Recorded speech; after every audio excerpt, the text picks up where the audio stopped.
Hello everybody, welcome back to Screen Stars. I'm here today to bring you another PlayStation 4 review, and it is a PlayStation VR review this time, and it is Blood and Truth. Now this game was released a couple of years ago, 2019 I believe, on the PlayStation. I obviously didn't get a chance to play it upon release because I didn't have a VR headset at that time. If you've been following my reviews and following the channel, you know that I picked up a VR headset just before Christmas, and I've been slowly getting games to add to my collection to play in VR, and this was one that I wanted to get around to playing. I know it had a good reputation, and I'm looking for PlayStation VR games that are, you know, this sort of game that give you a real experience in VR.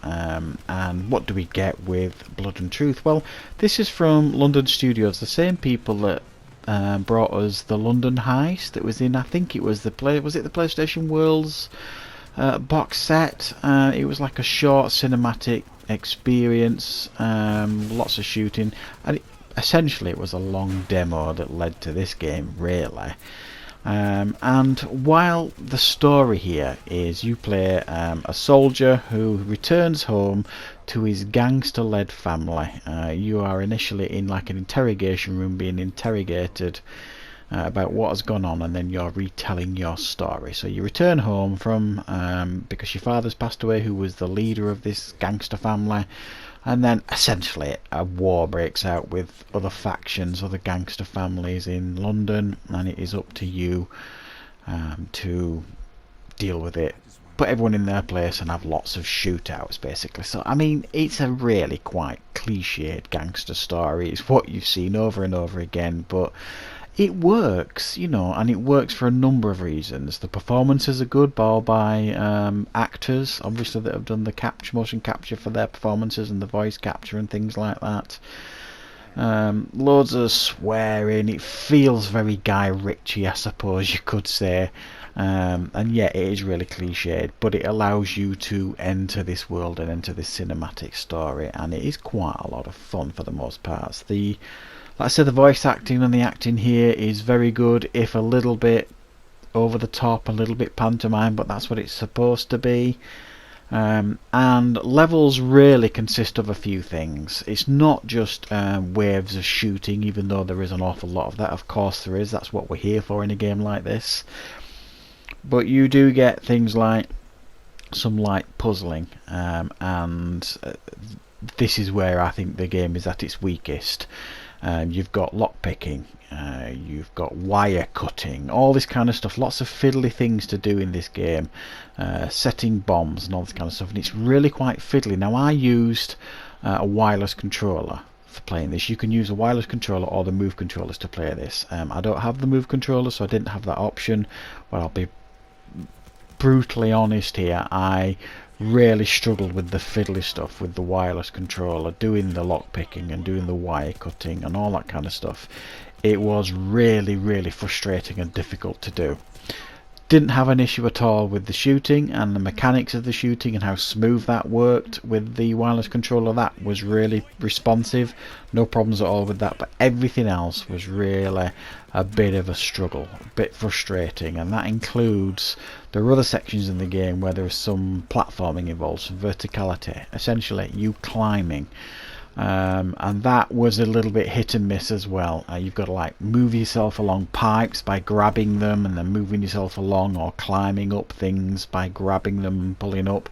Sometimes it was reasonably responsive, other times it wasn't, and sometimes you struggled to figure out what you should be doing next, and you found yourself looking around for a few minutes, and then you'd figure out what you should be doing, whether it should be, you know, climbing here or crawling through a vent, that sort of thing. It wasn't always really crystal clear what you should do, but you did figure it out eventually. But the most frustrating thing about this game was when you knew what you should be doing, but you just couldn't do it because the controls wouldn't let you. So my advice would be be prepared for those frustrations if you're going to play this game with a wireless controller. It is still playable, but it potentially would be easier with Move controllers doing a lot of these tasks that it gets you to do, the fiddly things like the lockpicking, etc. So what's the shooting like, I suppose, is the main question here. I've got to say, really fun, really, really fun and addicting. Going through these levels, going through these waves of enemies, quite cliched enemies, of course they are.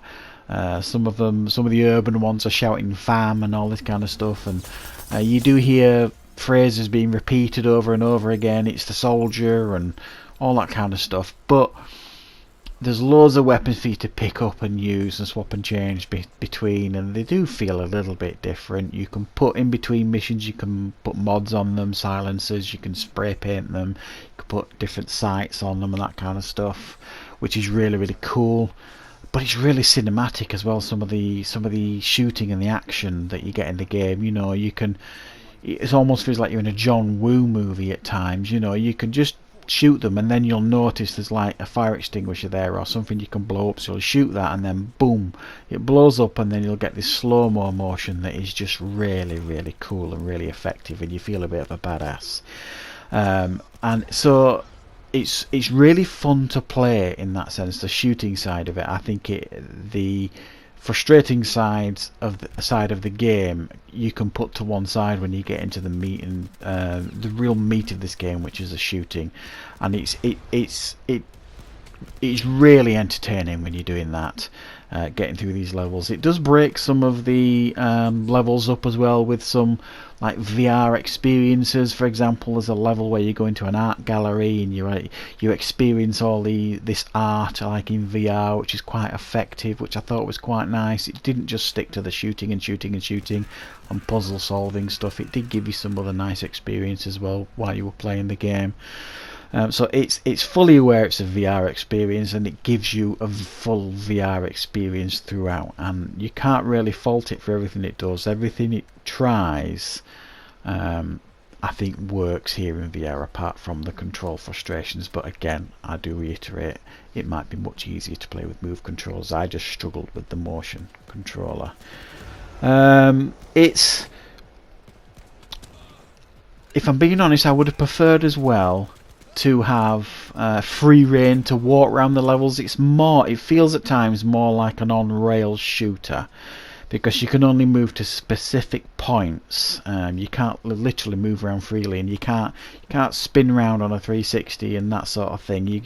You're restricted into where you can move on the level, so it does feel a little bit on rails at times.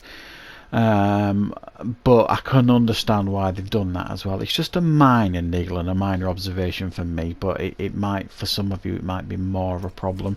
You do feel a little bit restricted in where you can go and what you can do, and I would have preferred more freedom of movement, if I'm being perfectly honest. There were times when I would have preferred that, but there are also times when you can, you can wander about a little bit. But the cutscenes in between are really good, good acting, quite funny as well. I did laugh a few times at the humour in the game. And basically, yeah, if you're looking for a VR game that is pretty cheap to pick up nowadays, I picked this up really, really cheap a good few weeks ago now. You could do far worse than this. It's a lot of fun to play. Yes, there are some frustrations with it, but you'll find that with a lot of VR games. I'm going to give it an 8 out of 10 because I really was entertained by it for the most part, and I'm sure you will do as well. So thanks for watching, everybody. I hope you enjoyed the review, and of course I will be back with more content on Screen Stars very, very soon.